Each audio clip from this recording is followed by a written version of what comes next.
Bien, donc moi je vais parler d'un sujet très pratique et surtout de ma pratique à moi. Je suis médecin, longtemps parisien, et comme il y avait Roger, je suis parti, je lui ai laissé la place et je suis parti à Toulouse, dans la région toulousaine. J'ai une pratique un peu particulière puisque je m'occupe de beaucoup de pathologies lourdes.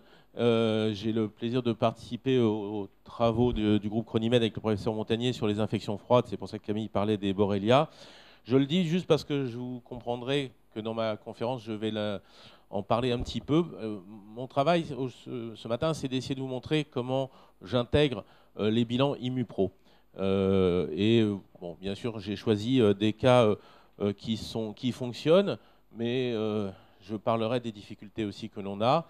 Je pense que peut-être la partie la plus importante, ça sera une partie de questions-réponses. On a, je crois, au moins 1 heure cet après-midi consacrée à ça. Et je pense que ça sera important pour vous de pouvoir comprendre comment intégrer dans votre pratique quotidienne un bilan IMUPRO. Bon, vous verrez petit à petit ce que j'en pense. Alors, j'aurais pu finir par cette diapo, et j'ai commencé par ça.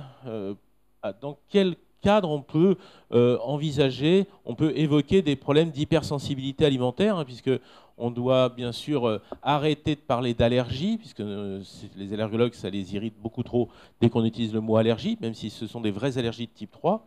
J'ai fait mes études à Necker à Paris et j'ai appris, j'étais avec le grand professeur Bach, et avec lui j'ai appris les allergies de type 3. Je ne comprends pas pourquoi les allergologues continuent à rejeter cette idée aujourd'hui alors que c'est connu depuis toujours.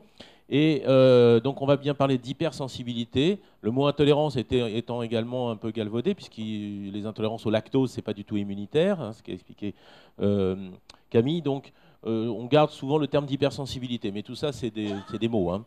Donc, toutes les maladies chroniques peuvent être impliquées. Beaucoup les maladies de peau, vous en verrez un cas clinique. Les maladies respiratoires, les infections ORL, les infections hivernales, c'est juste exceptionnel quand on l'applique. J'ai voulu détailler en particulier les sinusites chroniques et les polypes. Aujourd'hui, je n'ai quasiment plus d'échecs sur les polypes de sinus et de nez depuis que j'utilise des bilans IMUPRO. Et Dieu sait que l'homéopathie nous aide bien, mais dès qu'on rajoute les intolérances alimentaires, c'est vraiment des résultats souvent exceptionnels. Les troubles digestifs, c'est évidemment le plus important. Il y a 2 petites choses que j'aime rappeler, parce que très souvent on parle des pathologies lourdes dès qu'on est face aux intolérances alimentaires, etc. Mais il y a des pathologies très très simples. Et pour tout vous dire, moi j'ai pratiquement découvert l'importance des intolérances alimentaires grâce à la constipation, dans le cadre d'un patient qui venait pour une sclérose en plaques. En fait, il avait une sclérose en plaques, il était sous traitement, et je lui dis, bon, alors vous venez pour que je vous aide pour votre traitement, pour la sclérose en plaques. Pas du tout, non, non, j'ai toujours été constipé, et depuis que j'ai des traitements pour la sclérose en plaques, je suis encore plus constipé, c'est un enfer pour moi. Et comme c'est une maladie auto-immune, je lui ai donné, on a fait les tests, etc. Bref, mais à l'époque, pour être sincère, il n'y avait pas les tests, on enlevait le gluten, on enlevait le lait. Et j'ai eu la surprise, en 2 mois, il est revenu, il m'a dit, c'est pas possible, de ma vie, j'ai jamais été aussi bien à la selle. Et j'ai découvert ce jour-là que, en fait, les gens qui sont constipés depuis toujours, et c'est le mot que j'utilise, j'ai écrit un livre sur la constipation d'ailleurs, c'est quasiment toujours des intolérances alimentaires. Donc posez la question, voilà, depuis quand vous êtes constipé? Alors, les gens vous diront, ah, moi, même bébé, mes parents me disaient que j'étais constipé déjà tout petit. C'est des intolérances alimentaires. D'accord? Et la constipation, c'est pas grave, mais vous savez à quel point ça peut embêter les gens. Les maladies auto-immunes, bien sûr, Roger en parlera largement. Les maladies que j'appelle neuro-immunitaires, donc la sclérose en plaques, Parkinson et l'autisme, avec des résultats assez exceptionnels dans l'autisme, même si ça ne suffit jamais. Et puis, l'autre petite maladie que je cite toujours, qui est une forme de maladie neuro-immunitaire, qui sont les migraines. Et là aussi, les migraines depuis toujours. C'est sûr que quand c'est des migraines qui arrivent à 50 ans, il peut y avoir des facteurs hépatiques, des facteurs vasculaires, etc. Mais les gens qui sont migraineux depuis leur adolescence, c'est quasiment toujours des intolérances. Et j'ai eu des guérisons vraiment exceptionnelles de gens de 30 ans de migraine, ils arrêtent les aliments, en 2 mois ils n'ont plus de migraine. C'est vraiment surprenant. Et quand je vois tous les articles sur, en ce moment on est en train d'envisager des anticorps monoclonaux pour traiter des migraines, on n'a quasiment pas d'échec sur les migraines chroniques. Alors, Je vais vous présenter un premier cas qui est très très atypique. Arthur, j'ai changé les prénoms, ça n'a pas d'importance. C'est un petit garçon de 5 ans. Il a apparition de ganglions, des joues très gonflées. On dit bah ça c'est la varicelle, c'est les oreillons. Le pédiatre dit ça doit être les oreillons, sauf qu'il les a déjà eus. Ah bon, alors c'est pas ça, on ne sait pas ce que c'est, ça doit être un virus. Et c'est les parents qui évoquent une cause alimentaire parce que 2 mois plus tôt, il avait commencé à manger à la cantine et il avait commencé à avoir des maux de ventre et, très très important, des colères, des troubles du comportement. Et ça, c'est un point que vous constaterez quand pour ceux qui n'ont pas encore l'expérience des intolérances alimentaires, c'est l'effet sur le comportement, alors chez les enfants évidemment. Il y a un lien avec le fait qu'un enfant qui souffre et qui n'est pas capable de l'exprimer, ça perturbe beaucoup son comportement, mais il y a un lien direct, vous le savez, entre intestin et cerveau. Et on a beaucoup de troubles du comportement. C'est pour ça que dans l'autisme, on a des résultats qui sont souvent surprenants. Et je vous montrerai tout à l'heure un ou deux cas où on en parle. On a simplement fait un Intovin. Alors l'Intovin, c'est ça, hein, c'est les 22 aliments. Bon, alors ça s'appelait Intovin, ça s'appelle plus Intovin, si, je sais plus. C'est toujours pareil. Bon. Donc je vous l'ai mis, ça a un coût relativement modeste. C'est vrai que quand les enfants sont petits, c'est pas nécessaire de doser 300 aliments. Et on voit bon, des choses évidentes, lait de vache, œufs qui sort. J'y reviendrai, mais Camille en a déjà parlé. L'œuf, c'est vraiment un des points d'achoppement, je trouve, important dans ces histoires. Bon, le gluten qui sort beaucoup, et là, l'orange qui sort de temps en temps de façon assez spectaculaire, comme beaucoup de fruits que j'appelle exotiques. Je ne vais pas raconter tout ce que j'ai fait. L'objectif, c'était juste de faire un petit survol de ce que ça peut donner. Bah, effectivement, on va supprimer les principaux aliments. Ici, gluten, orange, œufs et lait de vache, et bien sûr tous les laitages. On parlera probablement plutôt dans les périodes de questions-réponses de comment on fait en pratique, peut-être, parce que c'est vrai que c'est toujours complexe, hein. Il y a la théorie que nous a très bien exposé Camille, et puis il y a la vraie vie, où les rotations, oui, c'est important, mais on les fait comme on peut. Les réintroductions, on les fait comme on peut. Des fois, souvent, les patients les réintroduisent sans le savoir. Alors, bon, finalement, ça nous fait des bons tests de provocation. Et puis, évidemment, chez Arthur, on a très, très rapidement les maux de ventre qui disparaissent. Bien sûr, le facteur ORL qui avait déclenché les questions et la consultation vont disparaître très vite. Et surtout, on a un retour d'une stabilité émotionnelle. C'est juste un petit cas pour démarrer, très simple, mais c'est juste pour vous dire, il faut y penser. Et on n'y pense pas assez souvent. C'est vrai que de faire une prise de sang chez des enfants jeunes, de faire dépenser de l'argent aux familles pour faire des bilans pas remboursés chez des enfants de 5-6 ans qui ne sont pas vraiment très malades, hein, ce n'est pas un cas grave ici, on a toujours des scrupules. J'y reviendrai dans quelques diapos. Est-ce qu'on peut faire des exclusions sans faire de test? On peut, mais c'est toujours délicat. Dès qu'on a des bonnes raisons, là, il se trouve que ces troubles du comportement, ces histoires de ganglions avaient inquiété les parents, ils ont décidé de faire les tests. Finalement, quand on fait les tests, on va toujours beaucoup, beaucoup plus vite pour les aider, beaucoup plus vite, hein. Parce qu'on a tous ici fait des traitements homéopathiques. Alors on ne voit pas très, très bien la photo, cela dit tant mieux parce que c'est pas beau. Ça, c'est le deuxième cas. Alors là, c'est un cas complètement extrême. C'est Léo, 4 ans. Quand je le prends en charge, donc il a un retard psychomoteur sans aucune explication. Il a marché très tardivement. Il n'a pas de langage, il a une communication par contre, un contact visuel, ce qui fait d'ailleurs qu'il a des traits autistiques, mais il n'est pas autiste. Il a évidemment surtout un eczéma majeur. Vous ne voyez pas très bien à l'écran, mais vous comprenez très vite qu'on a une situation vraiment absolument dramatique chez cet enfant. Et rien ne marche. Il n'y a pas d'explication, il n'y a pas de diagnostic, il n'y a pas de traitement. Évidemment, il a eu de la cortisone, mais imaginez bien qu'on ne met pas de la cortisone comme ça sur le visage d'un enfant de 4 ans. Donc, le gamin arrive dans cet état-là à la consultation et on ne propose aucun traitement. Okay, il va falloir le prendre en charge. Et évidemment, contrairement à Arthur tout à l'heure, on a fait le bilan, on aurait pu ne pas le faire. Là, la question ne se pose pas. À cet âge-là, moi, je fais souvent le bilan de base, 90 aliments, 250 €, pour ceux qui ne connaissent pas bien. Et voilà un petit peu ce qu'on trouve. Alors, je ne suis pas là, et Camille va revenir dessus, je pense, dans ses autres interventions. Roger en parlera. Je ne suis pas là pour vous décrire, vous expliquer tous les détails sur les aliments. Vous savez qu'il y a sur les tests, pardon, il y a 3 niveaux. Le vert, c'est négatif. Le orange, c'est positif. Alors, je crois que c'est jusqu'à 20 à peu près, c'est ça, hein. Et puis après, c'est rouge. On ne voit pas très bien là. les chiffres sont très très importants, hein. On regarde autant les chiffres que les couleurs. Les couleurs, c'est plutôt pour les patients. Et moi, personnellement, j'ai une façon de pratiquer qui m'est personnelle, même si je sais que d'autres font pareil.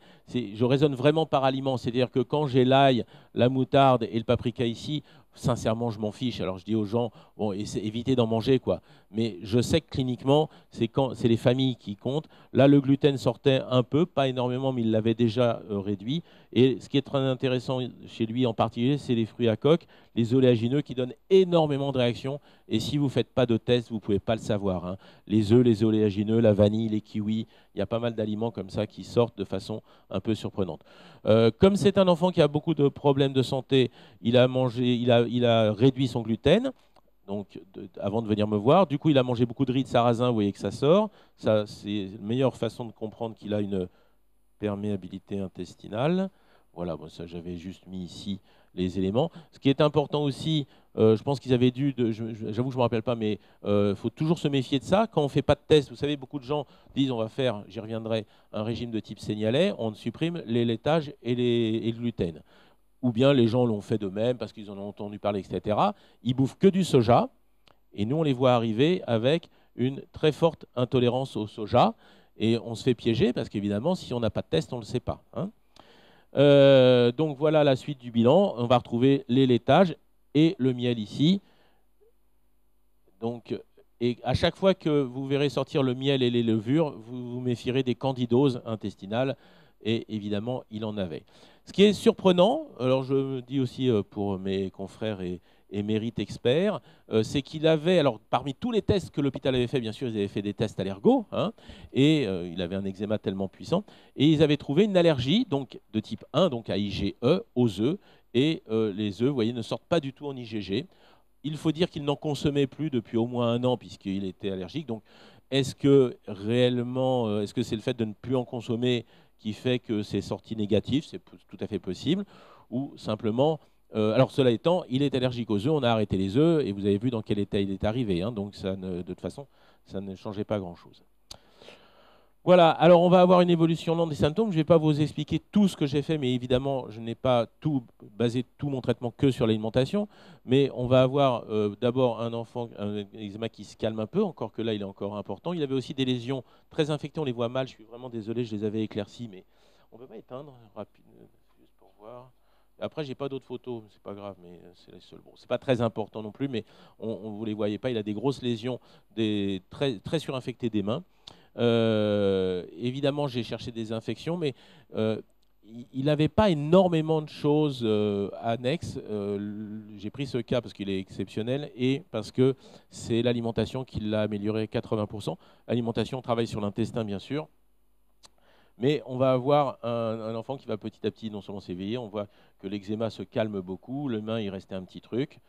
Voilà. Et j'ai pris des cas où j'avais alors, j'ai bien sûr traité, voilà ce que j'ai fait, j'ai traité l'intestin et l'HPI, hyperperméabilité intestinale. Hein, on le voit, l'intérêt des bilans permet de comprendre ce qui se passe. Un enfant comme ça qui a par exemple une intolérance au soja, je sais qu'il a une hyperperméabilité parce qu'il a arrêté le laitage ou il les a baissés, il a bouffé beaucoup de soja et il s'est fait une intolérance. Si c'est ça, en dehors du fait qu'il a un système immunitaire hyper réactif, c'est aussi parce qu'il a une hyperperméabilité. Donc on a énormément travaillé là-dessus. J'ai traité des dysbioses, des candidoses, des parasitoses. Je vous le dis comme ça pour vous. S'il y a des candidoses, il y a des parasitoses. S'il y a des parasitoses, il y a souvent des candidoses. On sous-estime les candidoses intestinales. Je veux vous rappeler un autre point très important.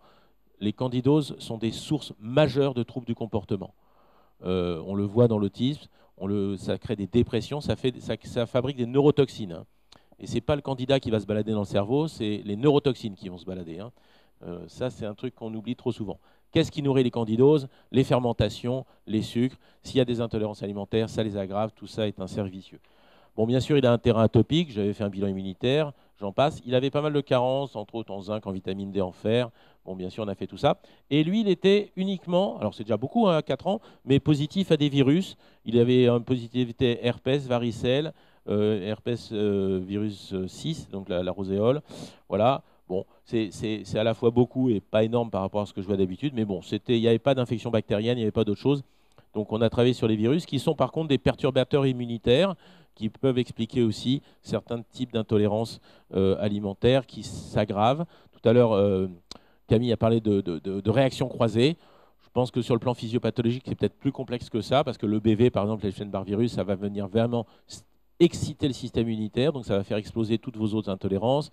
La Borrelia, au contraire, c'est un immunosuppresseur, donc vous voyez, c'est un peu complexe. Je vous montre juste un échange de mails. Bon, je l'ai revu avant l'été, mais un des derniers échanges de mails que j'avais eu avec ses parents. Voilà, donc il va bien, il a grandi, il va à l'école, une matinée par semaine avec une AVS. C'est un enfant qui ne parlait pas quand je l'ai connu, il ne parle pas beaucoup non plus. Il communiquait très peu avec ses parents, uniquement visuels. Il avait vraiment un très gros retard. Il reconnaît des couleurs maintenant, il commence à devenir propre. Enfin, imaginez pour les parents ce que ça change. Il apprend la marche, parce que quand il est venu à 4 ans, il ne marchait pas. Hein. Voilà, il a envie de s'exprimer. C'était le point qui montrait qu'il n'était pas autiste, parce qu'il avait vraiment envie de s'exprimer, mais il y avait un blocage. Son transit s'est amélioré, son appétit est bon, il commence à manger seul, et surtout, son eczéma disparaît, et il a, bon, bien sûr, quelques lésions qui vont durer. Il fera des poussées à chaque événement, mais par exemple, avant, quand il avait un virus, il avait une très grosse poussée d'eczéma, maintenant il en a moins. Voilà. Donc, même sur des cas comme ça peut marcher, et c'est quand même vraiment important. Je vous assure, je ne crois pas au miracle. Je vous assure, même si j'ai beaucoup de croyances. Franchement, et je fais des choses assez particulières avec les infections froides. On a des résultats parfois étonnants quand on utilise des traitements antibiotiques, du triflucan, qui vous paraissent peut-être horribles comme traitement. On peut avoir des résultats exceptionnels. J'ai jamais eu autant de beaux résultats qu'avec les intolérances alimentaires. C'est un vrai plaisir quotidien. Bon, par contre, il faut les chercher. Ce n'est pas une fin en soi. Voilà une petite histoire rapide qui est amusante sur le plan intellectuel, entre guillemets, et qui était sur le plan médical, vraiment, moi, qui m'a fait très plaisir. C'était au tout début 2001, donc les tests sortaient à peine. Hein.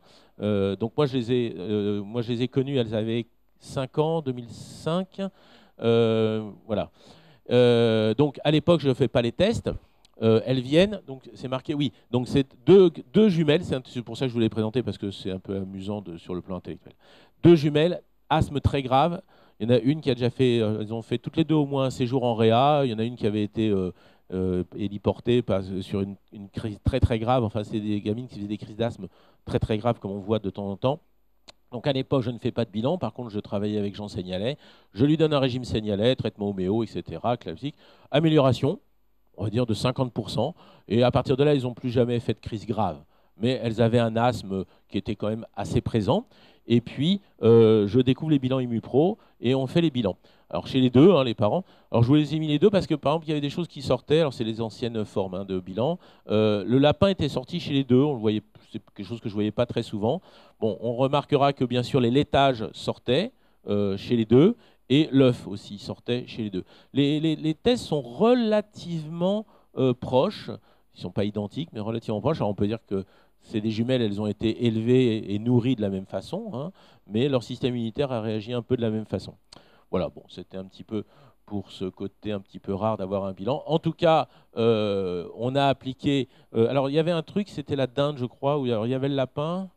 Il y avait des choses qui avaient été assez surprenantes. L'œuf, évidemment, par rapport parce que j'avais déjà arrêté les laitages hein, et le gluten.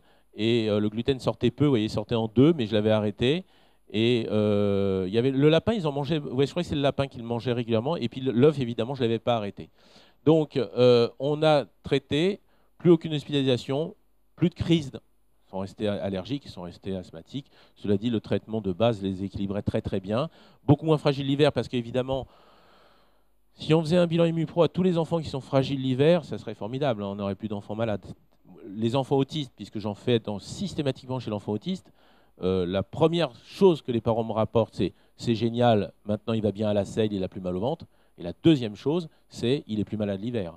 Hein, parce qu'on va jusqu'au bout des choses. Ce qu'on ne fait pas, évidemment, chez un enfant qui a juste des infections ORL.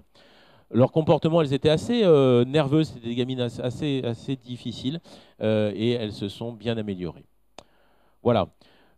J'ai pas fini, mais je regarde un peu parce que j'essaie de tenir mon temps. C'était voilà, des cas un petit peu typiques et qui, moi, je trouve, sont très instructifs. Après, je veux vous rappeler que pour moi, il y a une règle absolue que je répète quasiment à tous mes patients. Je ne traite pas des analyses, je traite des gens. Camille a essayé de nous expliquer, avec beaucoup de brio, toute la science. Je fais plein de bilans immunitaires, je fais des dosages de TH17, de Treg chez tous les enfants qui ont des maladies, ou adultes d'ailleurs, qui ont des maladies auto-immunes. C'est passionnant, ça nous apprend beaucoup de choses, mais à la fin, je ne crois qu'à une chose, la réaction clinique. Donc, les bilans, ils nous aident, mais on les regarde, pour moi, toujours avec du recul.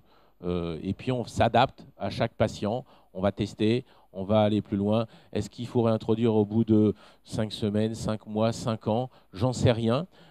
Dans la vraie vie, en fait, c'est très rare qu'on dise aux gens, alors voilà, à partir de maintenant, vous allez réintroduire ça. Non, en fait, la plupart du temps, les gens font un écart.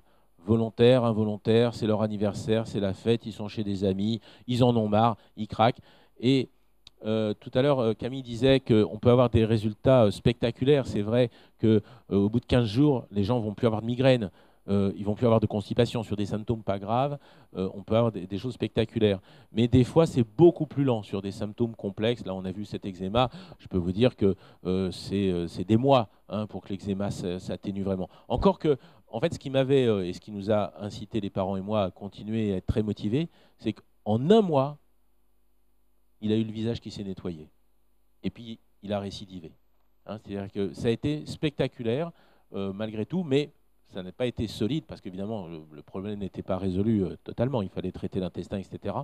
Mais c'est pour dire qu'on peut effectivement voir très très vite, même dans des choses graves, une amélioration. Mais ce que je voulais vous dire, c'est qu'on a des améliorations plus ou moins rapides, plus ou moins progressives. Par contre, quand ils font un écart sur un aliment auquel ils sont vraiment réactifs, les symptômes reviennent comme ça. Alors, effectivement, pas comme dans une allergie type 1, ce n'est pas dans la seconde, c'est dans la journée, mais les gens s'en rendent compte très très bien. Et c'est ça qui doit le plus nous orienter. Et il y a des aliments, on mettra 2 ans, 5 ans à pouvoir en remanger régulièrement, et d'autres, au bout de quelques mois, on peut les réintroduire. Les bilans Immupro ne sont pas une fin en soi. J'ai commis une revue, enfin j'écris une revue tous les mois, et il n'y a pas longtemps j'en ai fait une sur les intolérances alimentaires, et Patrick c'est une bonne illustration. Donc il vient pour des gros problèmes digestifs, c'est pas une maladie compliquée, il a des gros problèmes digestifs, la colopathie, selle molle, flatulence, gaz, vous voyez ça tous les jours, beaucoup d'inconfort, vraiment ça lui pèse beaucoup de douleurs abdominales, voilà. Et je fais un Immupro, et qu'est-ce qu'on trouve? Voilà, un base, 90 aliments, des laitages et des œufs. Vous voyez, en plus, pas beaucoup, 10, 16, bon, et rien d'autre. Alors ça, voilà, ça c'est des bilans qu'on voit chez des gens qui ne sont pas très allergiques, très réactifs, et ils n'ont pas grand-chose qui sort. Bon, j'ai dit c'est super, il n'y a pas grand-chose, ça va être facile, on arrête ça, et ça l'améliore, bien sûr, œufs et laitage, mais tout à fait insuffisante pour que ce monsieur, qui était un petit peu perfectionniste par ailleurs, soit amélioré. Donc je poursuis le bilan.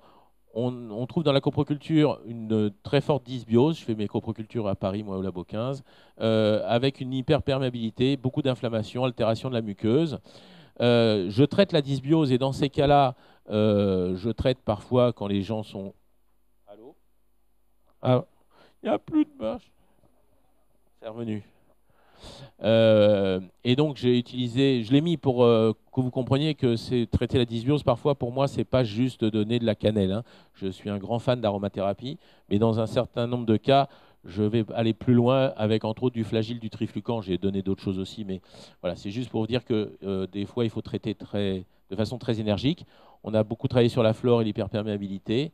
Et surtout, on a fait une recherche d'intolérance aux FODMAPs, et on a trouvé une intolérance au fructose.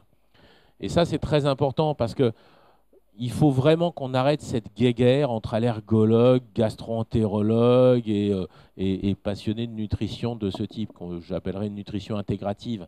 C'est pas parce qu'on peut avoir des intolérances aux FODMAPs, et beaucoup de gens intolérants au pain ne sont pas du tout intolérants au gluten, mais sont intolérants aux fibres. Beaucoup de gens ne tolèrent pas le pain, et leur Immupro sera normal. Et ce n'est pas parce qu'on a des intolérances aux FODMAPs que les intolérances immunitaires n'existent pas. hein. Donc c'est la raison pour laquelle j'ai écrit cette revue. Et les deux sont souvent associés. Et je crois qu'il faut vraiment prendre conscience de ça. L'un ne s'oppose pas à l'autre. On doit prendre en charge nos patients de façon globale. Ce patient avait une dysbiose très complexe. Il a une intolérance au fructose. Il a des vraies intolérances de type allergie de type 3, donc à IgG. Et c'est la prise en charge globale qui a réussi à le soulager. Hein, ce n'est pas juste une seule. Donc, il ne faut pas être des obsédés d'une chose ou d'une autre. Les IgG, ça existe. C'est absolument absurde de discuter, de dire « mais non, ça n'existe pas ». Je vais vous montrer deux cas caricaturaux juste après pour bien appuyer là-dessus. C'est de la science, et Camille nous l'a très bien démontré, c'est de la science fondamentale. On la connaît. Pour autant, tout ne passe pas non plus par les IgG, évidemment, hein, et on ne faut pas s'arrêter là. Donc, il est totalement guéri cliniquement. D'ailleurs, la dernière fois que je l'ai vu, il m'a dit, écoutez, on ne va pas reprendre rendez-vous, ça va bien, maintenant j'ai compris comment je fonctionne, et je me gère très bien tout seul. Voilà. Et il a réintroduit petit à petit quelques laitages, quelques œufs, tranquillement, il fait attention. Et je crois qu'il y a une chose qu'a dit Camille qui est fondamentale. Moi, je n'utilise pas le mot de rotation, j'utilise le mot de diversité. Il est indispensable qu'on ait une alimentation diversifiée. C'est ça qu'il faut faire comprendre aux gens. Quand les gens mangent tous les jours le même aliment, s'ils ont un système immunitaire réactif, ils deviendront intolérants. C'est comme ça. Donc, il faut vraiment qu'on ait tous une alimentation diversifiée, surtout si on est allergique.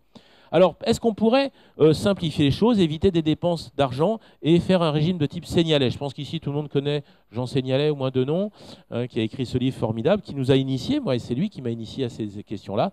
À l'époque, il n'y avait pas de bilan, et ses travaux montraient que effectivement les intolérances au laitage et au blé étaient les plus fréquentes. Il avait rajouté le maïs pour d'autres raisons, et effectivement on a eu des résultats exceptionnels avec la méthode de Jean Seignalais.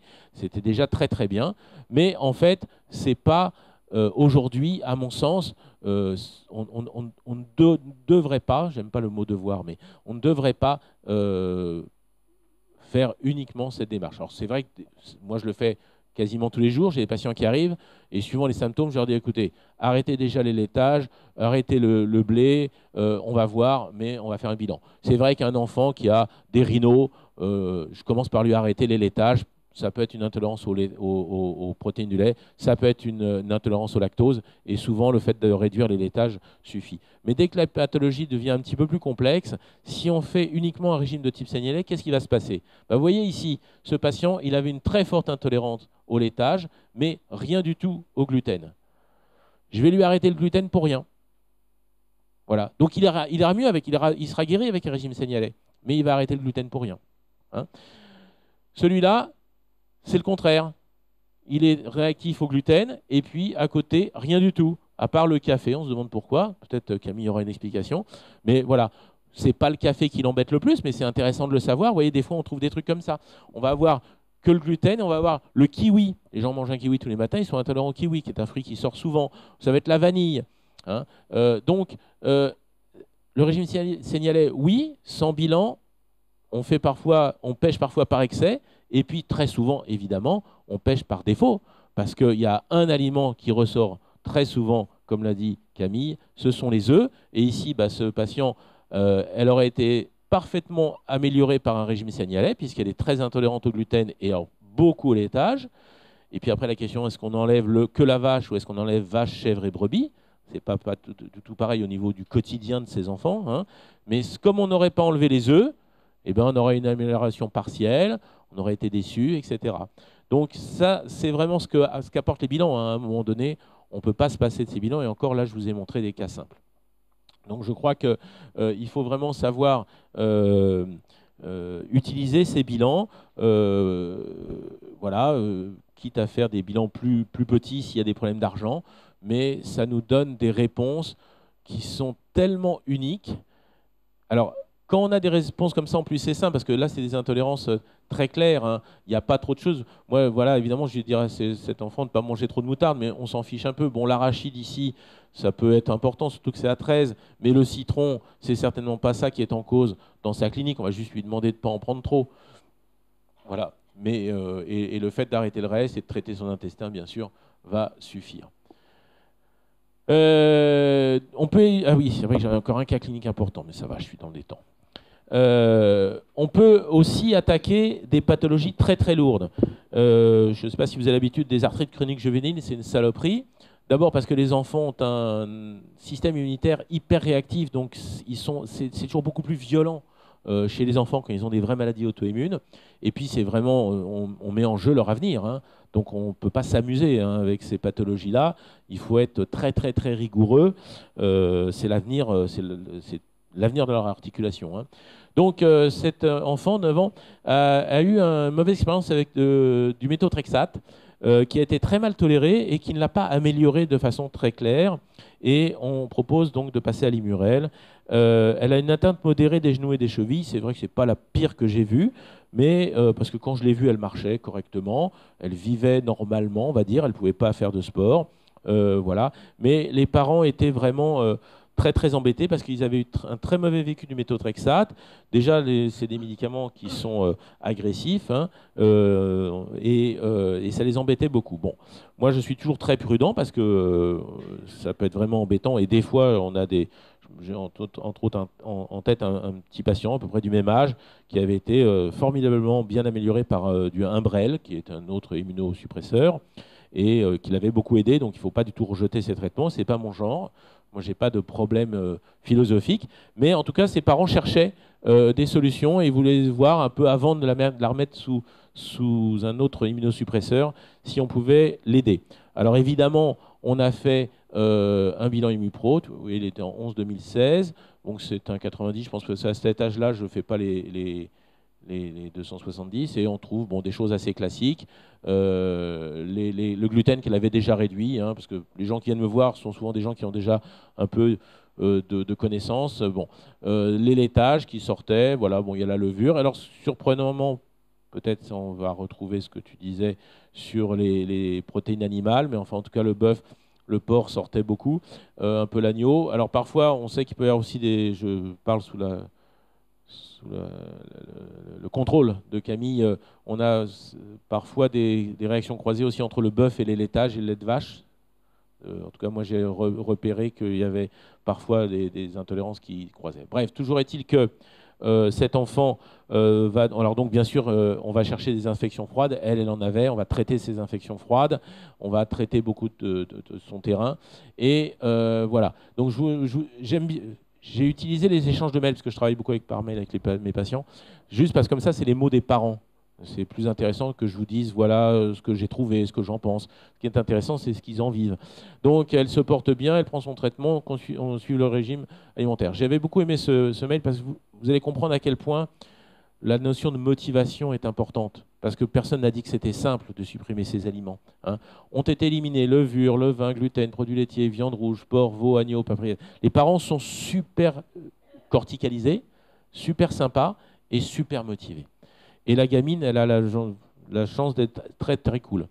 Concernant ce régime, c'est dur, mais elle est une petite fille très disciplinée, elle respecte les consignes à la lettre. Concernant les deux articulations touchées, je vous le montre parce que voilà les symptômes. Le genou n'est plus chaud depuis le dernier épisode, beaucoup moins douloureux, petit gêne le matin, boiterie, il reste plus gros que le gauche, avec un écart talon-fesse, donc voilà, des choses assez classiques. Cheville enflée, chaude, etc. Je ne vous dis pas comment il se faisait engueuler par le rhumatologue de l'hôpital qui voulait absolument la mettre sous Immurel. Vous vous rendez pas compte, c'est très très grave, il faut s'en sortir. Concernant les douleurs abdominales, alors vous voyez, donc elle est encore très douloureuse à ce moment-là au niveau des articulations, mais concernant les douleurs abdominales présentes depuis plus de 5 ans, elle ne se plaint plus du ventre, plus de diarrhée, énorme impact au niveau psychologique. Voilà, c'est les mots des parents, hein, donc c'est plus intéressant. Vous voyez, comme toujours, premier effet, l'effet intestinal, l'effet digestif et directement derrière, l'effet émotionnel. En juin 2017, nous avons pris l'initiative de réaliser quelques examens, alors ils avaient fait échographie, bon voilà. Même sous méthotrexate, nous n'avons jamais obtenu de tels résultats. Ouais, donc ça nous rassure un peu. Nous restons très prudents et vigilants parce que, je vous dis, derrière, ils avaient la pression de l'hôpital. Alors, ils disaient, mais est-ce qu'on ne fait pas des erreurs? C'est des vrais parents, ils sont tout à fait normaux, donc ils s'inquiètent pour leur enfant. Non, vous avez des fois des parents un peu délirants qui font n'importe quoi, je vous assure, ce n'est pas du tout leur genre. Et nous ne savons pas si ces indicateurs sont suffisants et si nous faire d'autres examens. Évidemment, ils voulaient être sûrs de ne pas passer à côté de quelque chose, etc. Et puis, ils ont demandé un autre avis à Bordeaux, parce qu'ils sont de Toulouse, bien sûr. Novembre 2017, elle va très bien, elle a fait sa cure d'antibiotiques. Alors, je vous passe les traitements des infections froides, mais elle a eu un certain nombre de cures d'antibiotiques pour traiter les infections froides associées à ça. Vous avez vu l'impact du régime. Les premiers impacts digestifs et autres, c'est vraiment l'alimentation. Hein. Bien sûr, s'il n'y avait que l'alimentation, on n'aurait pas guéri cet enfant non plus. Il faut une prise en charge globale. Voilà. Dernière cure antibiotique, donc c'était fin 2017. Aucune douleur du ventre. Oui, on peut prendre des antibiotiques sans aucune douleur abdominale, surtout quand on suit les recommandations alimentaires. Articulation froide, pas de douleur, pas de gêne. Bon, je lui avais donné de l'immunothérapie pour ceux qui connaissent, donc j'ai laissé dans cette présentation. J'avais travaillé en immunothérapie homéopathique. Il se trouve qu'elle est très mal tolérée. Et donc j'ai repris une plante africaine qui agit sur le système immunitaire, la célangénine. Voilà. La semaine dernière, elle était malade, virus, parce que vous savez, quand on a des virus, on va exciter notre système immunitaire et toutes les intolérances se réveillent et toutes les douleurs inflammatoires se réveillent. Ça excite, je dirais, tous les auto-anticorps. Et là, maintenant, alors qu'avant, dès qu'elle était malade, elle faisait une crise douloureuse, et bien là, pareil, c'est comme Léo tout à l'heure. La semaine dernière, elle était malade, virus, 3 jours de grosse fièvre, aucun impact sur les articulations, alors que d'habitude, elle était tout de suite immobilisée. Au vu de l'état de santé, nous avons pris la décision d'annuler le rendez-vous au CHU. Voilà. Et je l'ai revue le 27 août, elle est en rémission complète, elle n'a aucun symptôme, aucune plainte, scolarité, activité normale, elle a repris une activité sportive, pas de professionnelle, hein, mais bon, elle a 9 ans de toute façon. Elle est totalement négativée au niveau de la CRP des anticorps antinucléaires, elle a une biologique standard qui est parfaite, elle n'a plus aucun antibiotique depuis presque un an. Et elle a un traitement d'accompagnement homéo-probiotique, etc. Elle conserve des exclusions sur les aliments les plus réactifs, donc ça fait, c'était en 2016, ça fait 2 ans, gluten, levure, lait, bœuf, réintroduction produisante entre autres du porc et de l'agneau, qui à mon avis sont secondaires. Bon voilà, et ça se passe très bien. Voilà, donc c'est pour vous dire que je vous ai montré, alors évidemment, ça se passe, je vous rassure, hein, ça ne se passe pas toujours aussi bien avec des cas complexes. Comme tout à l'heure, je vous disais, j'ai un petit garçon comme ça, on n'a pas eu d'aussi bons résultats. Il a fallu le mettre sous un brel qui a très bien marché. Donc, il n'y a aucun rejet de ma part du traitement hospitalier. Mais c'est juste pour dire, voilà, on peut y arriver. Les intolérances alimentaires sont indispensables dans ces cas-là. Et ce n'est pas toujours aussi simple, évidemment. Ça, c'est une maladie de Crohn. Et c'est vrai que ce n'est pas toujours aussi beau, ce n'est pas toujours aussi facile. Tout à l'heure, Camille a montré aussi un cas encore pire que ça. Bon, les maladies de Crohn, ils ont toujours des bilans ImmuPro très complexes. D'ailleurs, moi, je vous recommanderais de ne pas toujours les faire tout de suite bien en tête. Si on peut peut-être déjà traiter, parce que s'ils sont en pleine crise inflammatoire, ils auront beaucoup plus d'intolérance. Et après, il faut faire le tri là-dedans. Et il faut les aider, parce que si on arrête tout ce qui est autre que vert, les gens ne mangent pas, quoi. Et d'ailleurs, vous savez que l'hôpital le fait. Dans les maladies de Crohn, ils les hospitalisent, ils les mettent sous perf et ils arrêtent toute l'alimentation. Et ils trouvent que ça marche. Mais personne ne se demande pourquoi. C'est juste parce qu'on met... Ce que je veux vous dire, c'est que les cas que je vous ai montrés sur le plan alimentaire, ils étaient simples. Il y a 3, 4 classes alimentaires. Alors, simple, c'est difficile pour les gens à vivre, mais c'est simple pour nous à prescrire. Hein. Quand vous êtes face à ça, ça devient complexe. Donc, bien sûr... on ne va pas aujourd'hui vous apprendre à vous, pour ceux qui n'ont pas encore beaucoup d'expérience, à utiliser ces bilans dans toutes les situations. Et ça veut dire aussi que je dis moi à tous mes patients et à tous les gens que je croise, vous devez être accompagné avec un bilan comme ça. Tout seul, les gens, enfin pas que comme ça, avec un bilan ImmuPro en général, il faut être accompagné parce qu'il y a une forme, il y a une logique d'accompagnement et on ne doit pas juste arrêter les aliments. Ou alors si vous avez juste le nez qui coule, une petite allergie ou 3 plaques d'eczéma, ça va, on peut le faire tout seul. Mais dès qu'il y a de la vraie pathologie, il faut être accompagné par un thérapeute.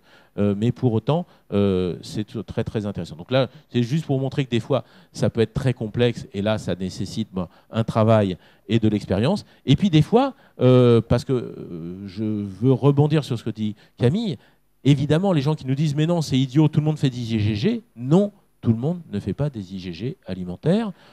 Les bilans sont très logiques. Pour ceux qui me connaissent, je pourrais très très bien faire des conférences et j'ai été approché par à peu près tous les laboratoires qui font des bilans d'intolérance alimentaire. Si j'ai décidé de travailler avec les bilans ImmuPro, c'est juste parce que c'est ceux qui me donnent les meilleurs résultats en termes de fiabilité. Il y a des faux positifs, il y a des faux négatifs, la biologie n'est jamais parfaite. Croyez-moi, moi qui fais beaucoup de sérologie pour les infections froides chroniques, je vous garantis que la biologie est très très loin d'être parfaite. C'est là pour nous orienter. Mais le bilan ImmuPro, c'est vraiment celui qui me donne le moins de faux positif et négatif, c'est-à-dire le plus de fiabilité. Et quand ça doit être négatif, c'est négatif, et tout le monde ne fait pas d'IgG, c'est tout à fait absurde. Et le cas précédent, c'est pas non plus une erreur, c'est pas absurde. Il faut juste comprendre. Les gens qui rejettent ces bilans, c'est parce qu'ils ne comprennent pas. Et il y a des gens, quand ils ne comprennent pas, ils rejettent. Et puisque je ne comprends pas, c'est que ça n'existe pas. Donc nous, nous, on se dit, puisqu'on ne comprend pas, il faut qu'on trouve des explications. Camille nous en a donné quelques-unes tout à l'heure par rapport aux réactions croisées, par rapport au CCD, etc. Ce sont des explications, c'est certainement pas toutes les explications, mais en tout cas, les bilans sont très fiables. Et quand on trouve ça, on peut dire que ce patient n'a pas de problème d'intolérance alimentaire, que son problème est ailleurs. Là, en l'occurrence, c'est un patient qui avait des craintes, mais qui n'avait pas des pathologies, qui avait fait, voilà, pour faire comme son copain, sa cousine ou sa sœur, pour dire, peut-être que moi aussi j'ai des intolérances. Voilà. Bon. Conclusion, le facteur alimentaire est à prendre en considération de nombreuses pathologies chroniques, toutes peut-être. Bon. Un bilan IMIPRO permet d'aller plus vite et de ne rien oublier, ça c'est sûr. Hein. C'est vraiment un confort pour nous extraordinaire. On aimerait tous que ça soit remboursé par la Sécu, mais il ne faut pas rêver. Et bien entendu, l'efficacité de votre prise en charge va dépendre des facteurs associés, infection froide, état de la muqueuse intestinale, psychisme, d'autres intolérances éventuellement, des allergies. On peut bien sûr avoir des couples allergie, IgE et intolérance alimentaire, des facteurs génétiques. Il se trouve que c'est une de mes spécialités, donc je fais chez beaucoup de mes patients un typage HLA qui m'oriente beaucoup également pour la prise en charge. Donc, que faut-il faire d'un bilan IMUPRO? On aura l'occasion de reparler la journée avec les autres intervenants. Mais bien sûr, il faut supprimer les aliments impliqués, c'est sûr. Tous, point d'interrogation. Vous avez vu tout à l'heure ma maladie de Crohn, je ne vais pas tout supprimer. Donc, comme il en a déjà parlé, on va supprimer les aliments qu'on mange le plus souvent, les aliments qui sortent en priorité. Puis après, il y a une histoire d'expérience aussi. Et puis, le patient va faire son expérience aussi. Hein. Il faut faire attention aux sensibilités par famille d'aliments. Parfois, il y a quand ça sort, quand toute la famille sort, comme les oléagineux tout à l'heure, il faut vraiment s'en méfier beaucoup plus. Combien de temps? Personne n'a la réponse. Chacun fait un petit peu à sa façon. De toute façon, encore une fois, dans la vraie vie, les gens vont faire des écarts, volontaires ou pas volontaires, et ça nous dira s'ils peuvent ou s'ils ne peuvent pas. Le problème, c'est qu'à un moment donné, ils ont un seuil de réactivité, ils font un écart une fois, il ne se passe rien. Oh, génial, je peux manger des croissants. Et puis au troisième croissant, évidemment, il faut une crise. Donc bon, voilà, il faut apprendre aux patients à s'observer.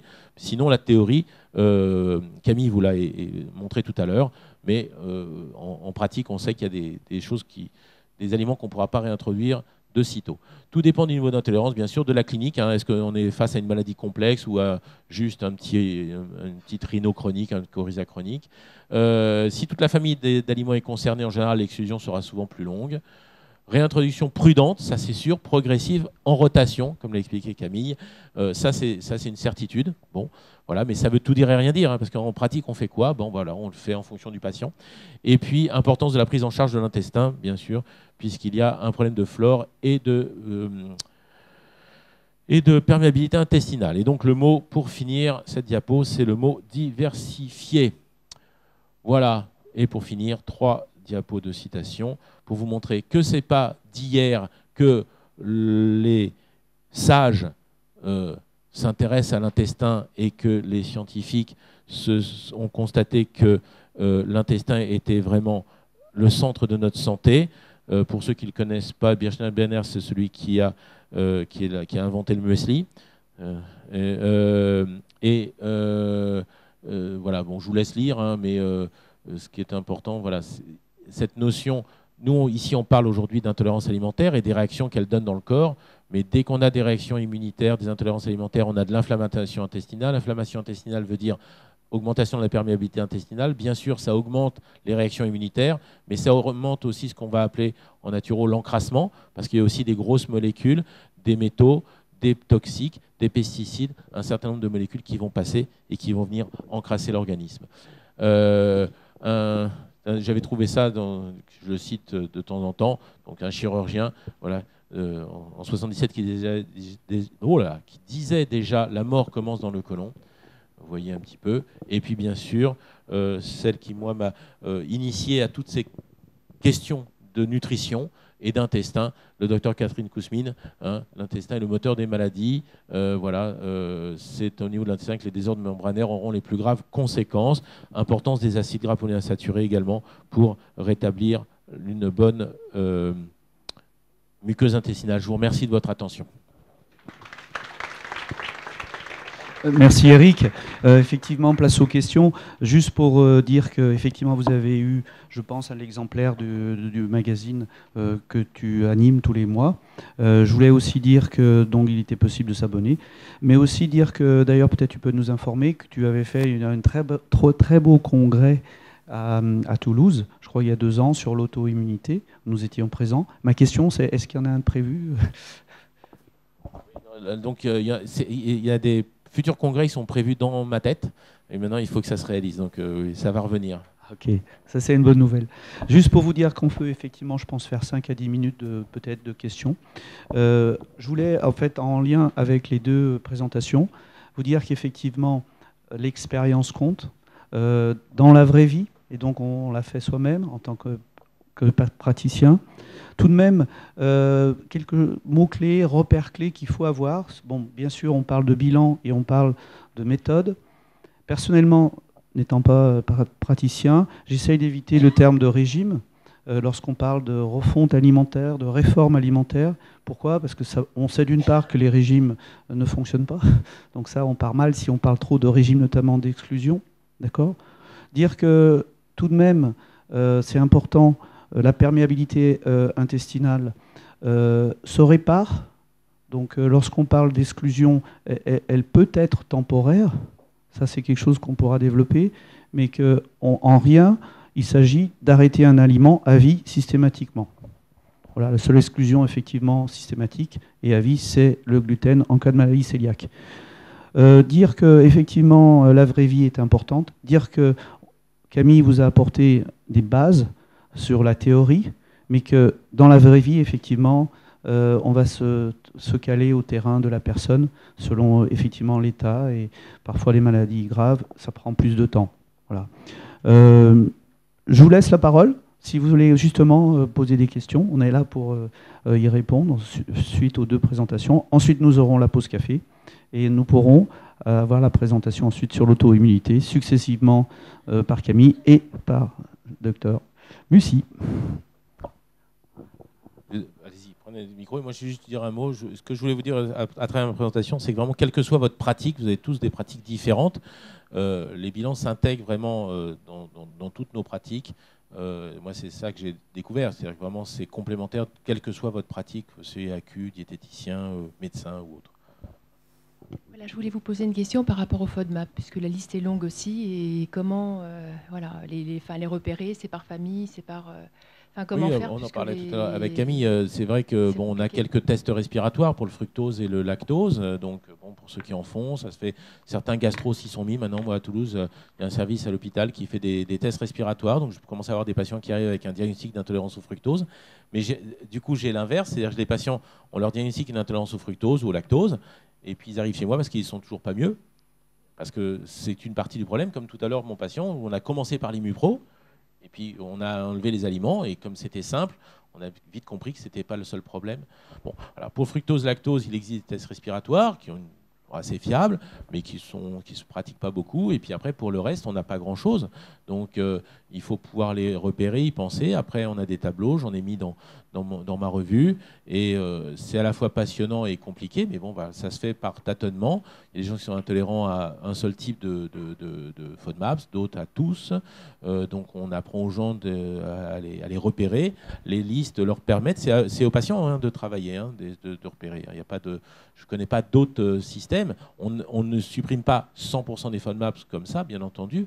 Alors bon, les gens le savent. Le dernier patient avec qui j'en ai parlé, je lui montre le tableau, parce que j'imprime moi un tableau complet avec les 5 groupes, et il me dit « Ah oui, mais la dernière fois j'ai mangé ça, c'était des légumes secs. » Il me dit d'habitude je mange quelques pois chiches, je sais que je ne les digère pas bien, mais là j'étais à un repas chez des amis, j'en ai mangé beaucoup, parce que j'adore ça, et j'ai pas dormi de la nuit.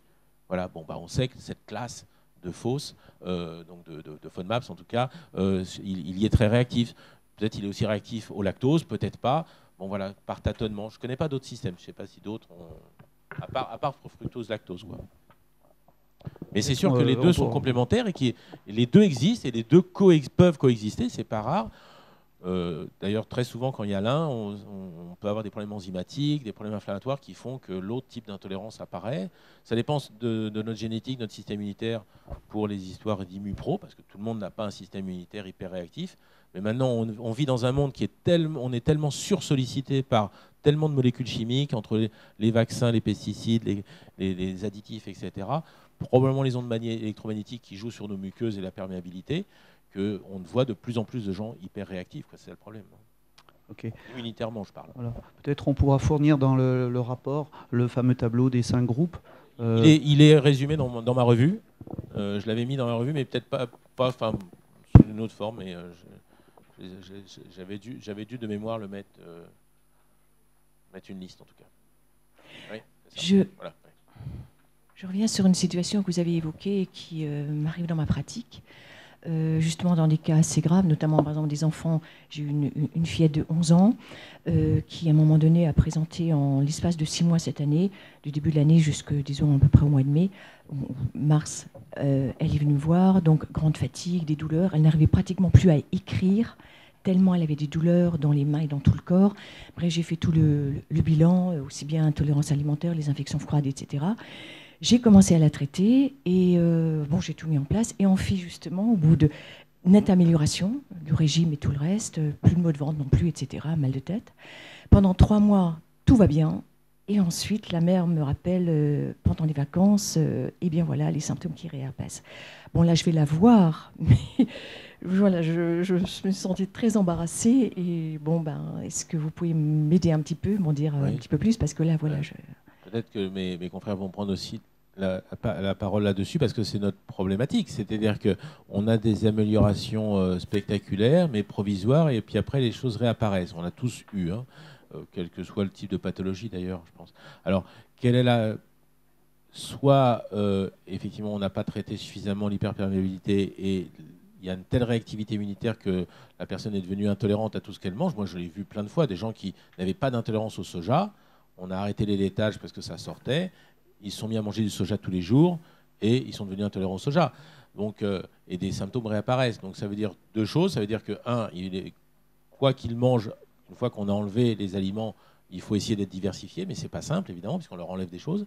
Et puis, évidemment, il faut réussir à traiter la perméabilité intestinale, ce qui n'est pas toujours simple, puisqu'elle peut dépendre aussi d'une forte dysbiose, etc. Et l'autre élément, c'est effectivement, on a traité une partie du problème en enlevant les aliments qui sortaient positifs, et on n'a pas traité le reste, qui peut être des dysbioses complexes, des infections froides, voilà, un terrain immunitaire très très réactif qu'il faut savoir calmer. Il n'y a pas une seule réponse, c'est ça le problème. C'est complexe et je pense que vous le avez régulièrement. Camille va donner un cas qu'on avait regardé ensemble. Je vous dire aussi simplement, ce cas-là, effectivement, on est reparti à 0, c'est la même histoire. Et en fait, dans l'histoire, il y avait un premier test de fait sur 22 aliments. Donc déjà, des aliments pour lesquels il y avait d'autres aliments pour lesquels on n'avait pas le statut. Mais ça ne s'arrêtait pas là. Tu as mentionné un certain nombre de choses, mais notamment les food maps. Mais Camille a été dans le feu de l'action. Non, mais dans votre cas, ce qui est intéressant, c'est, vous avez dit, après les vacances. Et je pense que, justement... Non, c'est au début des vacances. Alors donc, on va dire au début des vacances. De mars à juin, juillet, tout va bien, ça s'améliore, tout va mieux. Et elle m'appelle parce que, justement, il y a une aggravation et tous les symptômes reviennent au début du mois de juillet. Oui, et donc ils se sont déplacés dans un autre endroit, donc ils ont fait des vacances ou c'était juste la période? Non, c'est une histoire de période. C'est-à-dire que voilà, on va laisser les vacances de côté. Je veux dire qu'elle a fait tout le traitement que je lui avais demandé, donc le régime, etc. Elle a pris effectivement aussi des choses pour la perméabilité, enfin bref, tout. Et je me dis soudain, bon, bien sûr, il faut que je revoie bien sûr tout, hein, évidemment. Mais surprise, donc ils font bien aussi, ils ont des parents qui sont vraiment lucides, etc. Et hop, on fait tout bien, ça va bien, ok, on se dit, ok, c'est bon. Et 3 mois après, poum, on recommence à avoir des symptômes, elle est de nouveau fatiguée, elle est de nouveau, voilà. Non, il n'y a pas d'histoire de vacances ou de changement de lieu. Donc c'était ça, enfin, vous avez en partie répondu. Voilà. Je pense qu'Éric l'a bien dit auparavant, il n'y a pas que les aliments. Donc les aliments sont un facteur. Et une infection banale peut faire un changement, donc peut réamorcer d'autres réactions immunitaires, pas nécessairement alimentaires. Mais ça se peut aussi que, par exemple, dans le cas dont Marcel parlait, ils ont fait le premier test, bon, ça s'est amélioré, et puis le médecin leur a donné des probiotiques pour faire bien.